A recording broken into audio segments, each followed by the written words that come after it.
안녕하세요. 역사책을 읽는 사람들 TV. 오늘은 조관희 선생님의 전쟁으로 읽는 중국사라는 책을 여러분들께 소개해 드리도록 하겠습니다. 전쟁이라는 것은 인간들 사이의 이해 충돌이죠.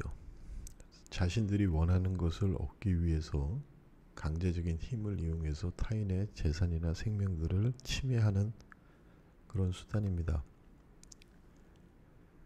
오랜 역사를 가지고 있는 중국에선 당연히 셀 수 없는 많은 전투들이 있었겠죠. 하지만 이 많은 전투들 중에서도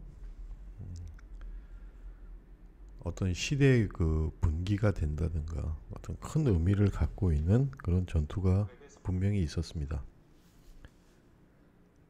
이 책은 중국 역사에 있어서 중요한 의미를 가지고 있는 몇 가지 전투들을 우리에게 소개를 하고 그것이 갖고 있는 그런 의의를 한번 생각해 보는 그런 책이라고 할 수 있겠습니다. 조관희 교수님은 중문학을 전공하신 분이고요. 현재 상명대학교에서 이제 중국 문학을 가르치고 계시죠. 역사가들의 글쓰기라고 하는 것들은 상당히 설명적이고 자료를 근거해서 쓰기 때문에 딱딱하죠. 그래서 좀 지루하고 뭐 이런 면이 없지 않은데, 문학가가 역사 이야기를 쓴다 그러면 재밌습니다. 네. 우리의 굉장히 감성, 그 다음에 우리가 쓰는 평이한 일반적인 그런 어떤 문체를 가지고 중국 역사를 설명하기 때문에 쉽게 우리가 이제 그 글을 통해서 중국 역사에 다가갈 수가 있고, 그 다음에 몰입할 수 있습니다. 선생님이 여태까지 뭐 문학가의 이야기, 그 다음에 뭐 후통이라는 것은 그 북경에 있는 그 작은 골목들을 얘기하거든요. 그 얘기가 갖고 있는 의미는 뭐냐면 일반 서민들의 어떤 생활이 녹아있는 삶 이야기, 뭐 이런 책들을 쓰셨고요. 그 다음에 우리에게 잘 알려져 있는 중국 문학을 중심으로 한 중국의 역사, 그러니까 소설로 읽는 중국사를 편찬한 바 있습니다. 오늘 여러분들께 소개드리는 이 책도 전쟁의 이야기를 통해서 중국의 역사를 한번 쭉 훑어보는 그런 내용인데, 그것이 물론 사료에 근거를 하고 있지만 대부분의 전개가 문학적 어떤 감성에 의해서 전개되고 있어서 상당히 우리가 어렵지 않게 읽을 수 있는 책이라고 생각을 합니다. 목차를 살펴보도록 하겠습니다. 가장 먼저 중국 문화의 형성에 이제 의미를 둘 수 있는 반추한 전쟁, 황제와 염제, 황제와 치우, 이런 분들이 이제 전투를 해서 비로소 중국 문명이 최초의 전설 속이지만 중국 왕조가 나타나는 그런 시대의 전쟁 이야기를 처음 쓰고 있고요. 그 다음에 이제 역사 시대로 넘어가서 은나라와 주나라, 그러니까 은나라 마지막 왕이 주왕인데 주왕이 굉장히 폭군이었고 무도했습니다. 주지웅림 뭐 이런 이야기들이 일의 주인공인데요. 네, 무도했기 때문에 제후국이었던 주나라의 무왕이 그를 공격하러 이제 출정을 하죠. 사마천의 사기열전 가장 첫 부분에 나오는 백이열전에서 백이숙제가 왕위를 거절하고 이제 주나라로 가는 그런 과정에서 바로 이제 주무왕, 은나라를 정벌하러 가는 주나라 무왕을 만나게 되는 뭐 이런 이야기가 소개되고 있습니다. 이 전투에서 주나라 무왕이 이기죠. 그래서 새로운 왕조, 은나라가 종식되고 새로운 왕조로 주나라가 들어서게 되는 그러한 중요한 전쟁입니다. 그 다음에 이제 두 장에 걸쳐서 춘추 전국시대 전쟁 이야기들이 나오고요. 다음으로는 삼국시대의 그 3대 전투, 우리가 관도, 적벽, 이릉, 이 전쟁 이야기가 나옵니다. 굉장히 유명한 이야기죠. 각 전쟁들이 삼국의 판도를 바꾸는 중요한 전쟁들입니다. 그 다음에 이제 중국의 어떤 그 역사적 공간을 확장시킨 페이주의 전투. 그 다음에 속명대로 내려오면서 뭐 황제가 그러니까 이민족과 외부 민족들과의 어떤 갈등, 환관과 외척들과의 갈등, 주변에 있는 그 변방 소수 민족들과의 갈등, 뭐 이런 갈등의 결과로 나타나는 다양한 전쟁들의 이야기가 나옵니다.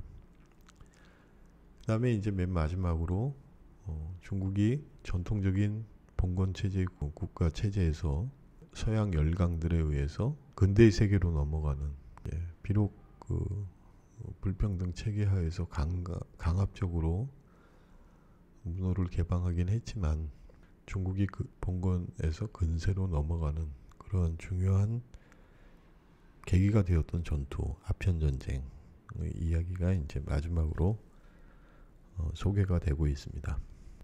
책의 내용들을 보면요, 그 뭐 몇 가지를 이렇게 적어놨는데, 신화 시대의 전쟁, 즉 그 반추안 전쟁의 이야기에서는 황제와 염제, 이 전설 속의 이제 그런 이야기들인데, 이런 이야기들을 통해서 당시에 그 지역을 장악하고 있던 여러 가지 어떤 부족들이 어떻게 편입되고 어떻게 세력을 형성해 나가는가 하는 것들을 연상할 수 있는 그런 이제 이야기들이 처음에 전개가 됩니다. 그 아까 말씀드렸던 사마천의 사기를 근거로 해서 은나라와 주나라가 서로 교체되는 그런 식의 전투 이야기가 그 다음에 나오고요.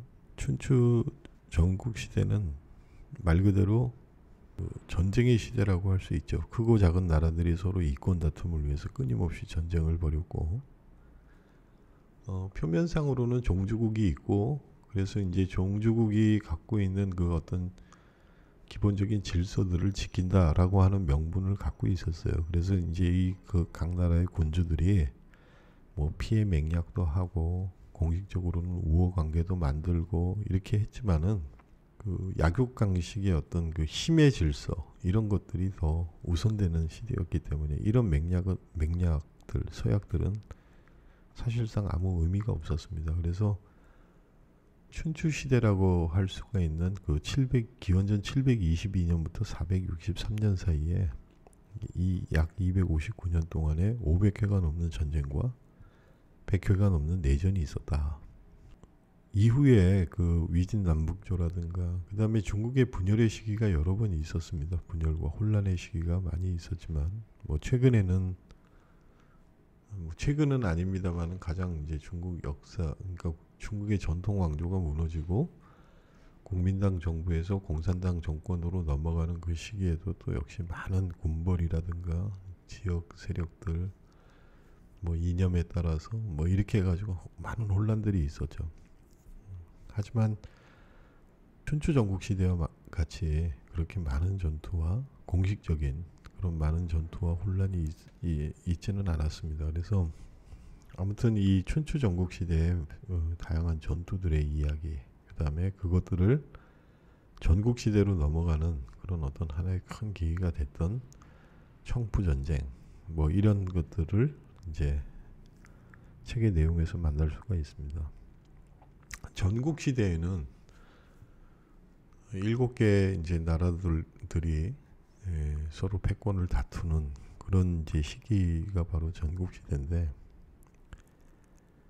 그러니까 기원전 450년 전후해서 기원전 221년도에 진나라가 이제 그 7개 나라들을 멸망을 시키고 진이라고 하는 최초의 통일 왕조를 세우죠.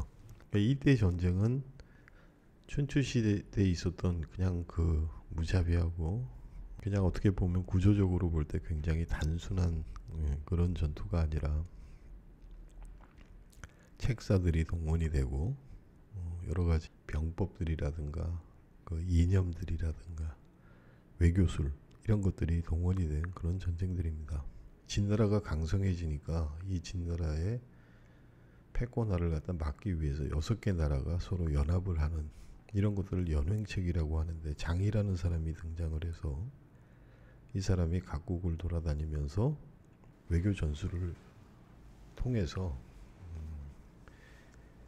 그 합종책이라는 건 진나라, 그러니까 서북 쪽에 있는 진나라, 서쪽에 있는 진나라가 동남쪽에 있는 초나라하고 같이 연합을 해서 나머지 나라들에 대해서 위협을 가하자는 그런 이제 정책이고, 연횡책은 말 그대로 이제 진나라가 진출하는 것을 나머지 나라들이 거의 세로로 쭉 퍼져 있는 나라들이 연합을 해서 진나라의 그 진출을 막겠다는 정책이에요. 그래서 결국은 연횡책이 성공을 해가지고 그 진나라를 제외한 나머지 나라들이 연합을 해서 이제 전쟁을 하죠. 근데 그런 이제 천하통일로 가는 길목, 장평전투 이런 것들로 인해서 진나라의 세력을 막기에는 이미 진나라가 너무 강성해져 있었죠. 그래서